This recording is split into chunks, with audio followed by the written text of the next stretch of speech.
В реальной жизни порой происходят события, перед которыми меркнут сюжеты даже самых страшных сказок. Такова история, которая произошла во французском районе Живодан, провинции Авернь, во второй половине XVIII века. Чудовище, которое появилось там, не легенда и не миф. На протяжении 3 лет, которые во Франции получили официальное название «Годы зверя», неведомый монстр держал в страхе население этой области. Многочисленными источниками зафиксированы 230 случаев нападения на людей огромного, отдаленно похожего на волка животного. От 60 до 123 человек, по данным разных авторов, были тогда убиты зверем. Их имена были занесены в церковно-приходские книги графства. Такое разночтение в числе погибших объясняется тем, что в качестве жертв некоторые авторы рассматривали людей, бесследно пропавших в то время в окрестных лесах.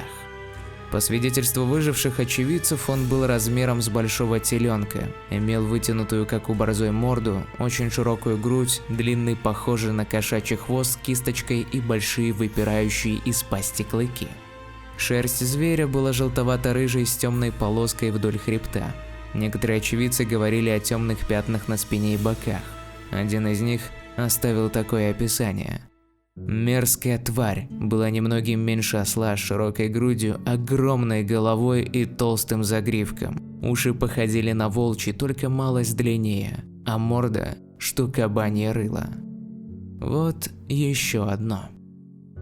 Тело у зверя вытянутое, он жмется им к земле, шерсть рыжеватая с черными полосами на спине, очень длинный хвост, когти невероятной величины.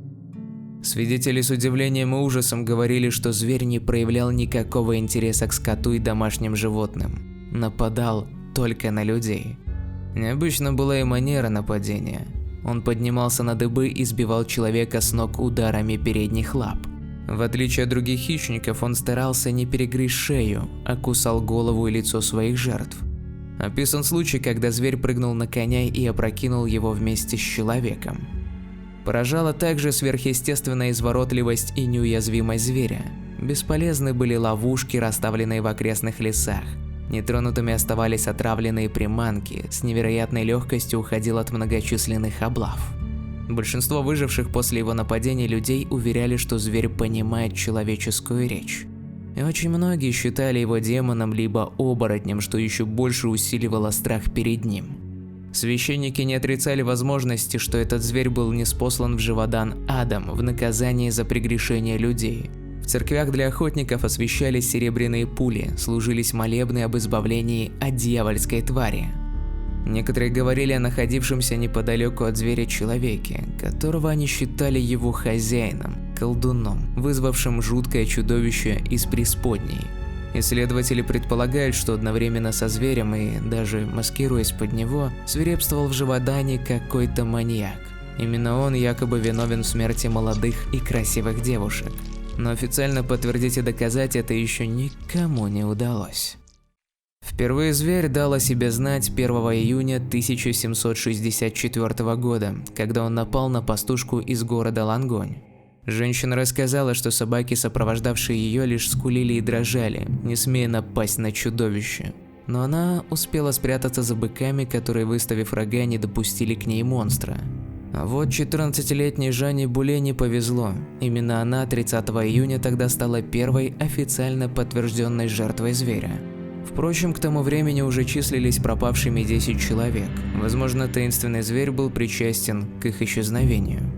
В августе зверь убил еще 2 детей. Местные охотники, осмотрев их тела, предположили, что животное, которое напало на них, должно быть крупнее волка, но меньше медведя.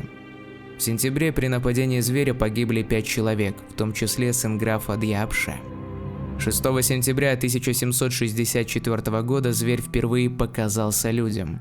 Около 7 часов вечера он вошел в деревню Эстре, напав на 36-летнюю крестьянку, что работала в саду возле дома. Соседи попытались отогнать хищника от несчастной, и он ушел, оставив мертвое тело.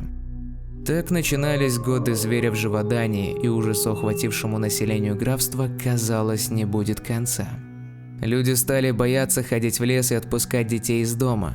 Крестьяне, у которых не было оружия, выходили за пределы деревни, только взяв с собой самодельную пику.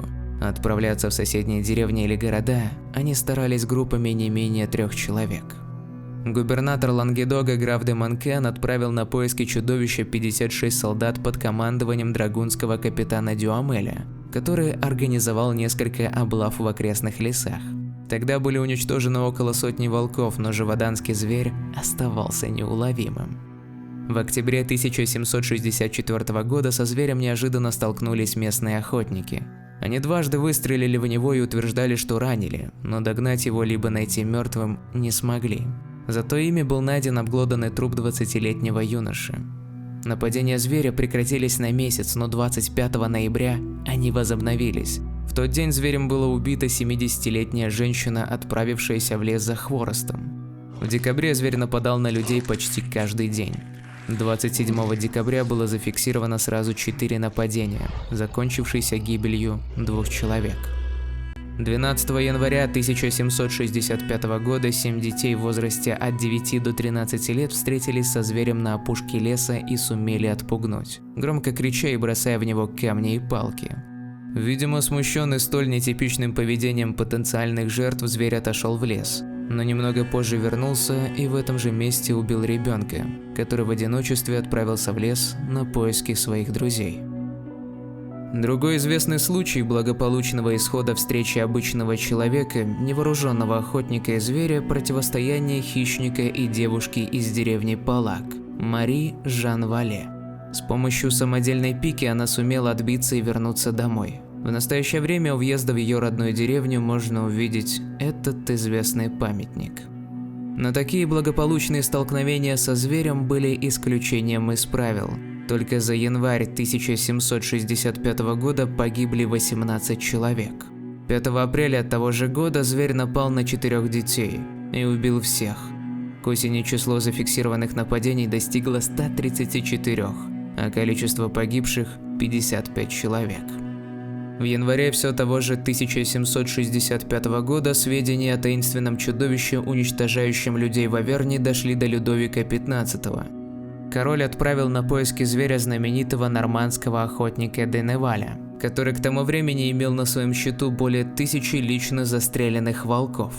Вместе с сыном, также известным охотником, Деневаль отправился в Живодан. С собой они привезли 8 испытанных в многочисленных облавах гончих. В течение нескольких месяцев, начиная с 17 февраля 1765 года, они прочесывали леса Аверни, не делая перерывов даже на время непогоды.